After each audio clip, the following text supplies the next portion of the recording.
नमस्कार विद्यार्थी मित्रांनो, आज आपण या व्हिडिओमधून कंटिन्युअस परफेक्ट फ्युचर टेन्स म्हणजेच चालू पूर्ण भविष्यकाळ शिकणार आहोत।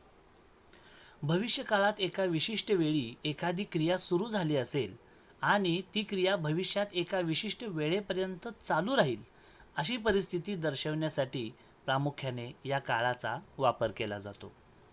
या काळाच्या वाक्यरचनेत shall oblique will plus have been अशी सहाय्यकारी क्रियापदाची रचना असून मुख्य क्रियापदास आयएनजी प्रत्यय लागतो। हे सर्व विद्यार्थ्यांनी लक्षात घ्यायचं आहे। आता कोणत्या नामासमोर किंवा सर्वनामासमोर कोणते सहाय्यकारी क्रियापद येतं ते आपण पाहूया।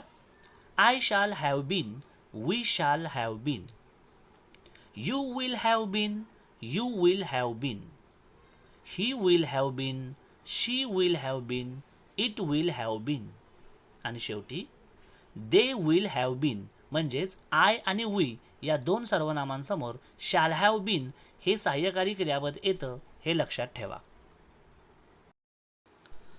त्यानंतर आपण सूत्र पाहूया। S plus shall oblique will plus have been plus V plus ING plus O आणि ई असतो। ओ म्हणजे ऑब्जेक्ट, ई म्हणजे एक्सटेन्शन, पण ते या ठिकाणी महत्त्वाचं नाही।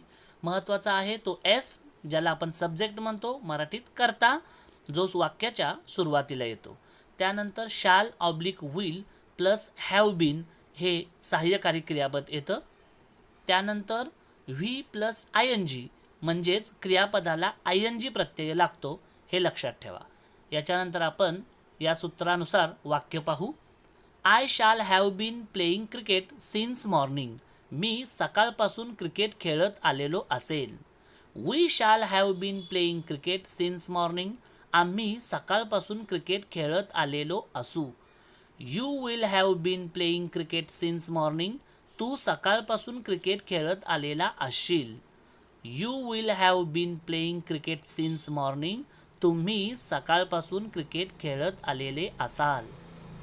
ही will have been playing cricket since morning, तो सकाळपासून क्रिकेट खेळत आलेला असेल। She will have been playing cricket since morning, ती सकाळपासून क्रिकेट खेळत आलेली असेल। It will have been playing cricket since morning, ते सकाळपासून क्रिकेट खेळत आलेलं असेल। आणि शेवटी they will have been playing cricket, ते सकाळपासून क्रिकेट खेळत आलेले असतील। अशा पद्धतीनं आपण कंटिन्युअस परफेक्ट फ्युचर टेन्सची वाक्य सूत्रानुसार करणार आहोत। खूप सराव करा। व्हिडिओ पुन्हा पुन्हा पहा म्हणजे तुम्हाला वाक्य समजतील। त्यानंतर मी काही वाक्य ट्रान्सलेट इंटू इंग्लिश म्हणजेच कंटिन्युअस परफेक्ट फ्युचर टेन्समध्ये याचं भाषांतर करण्यासाठी काही वाक्य दिलेले आहेत, त्यांचा सराव करा आणि तुमच्या विषय शिक्षकांना दाखवा आणि काही चुकलं असेल तर दुरुस्त करून घ्या। हा व्हिडिओ आवडला असल्यास लाईक, शेअर आणि सबस्क्राईब करायला विसरू नका। बेल आयकॉन दाबा म्हणजे माझ्या नवीन व्हिडिओची नोटिफिकेशन्स आपल्याला मिळतील। धन्यवाद।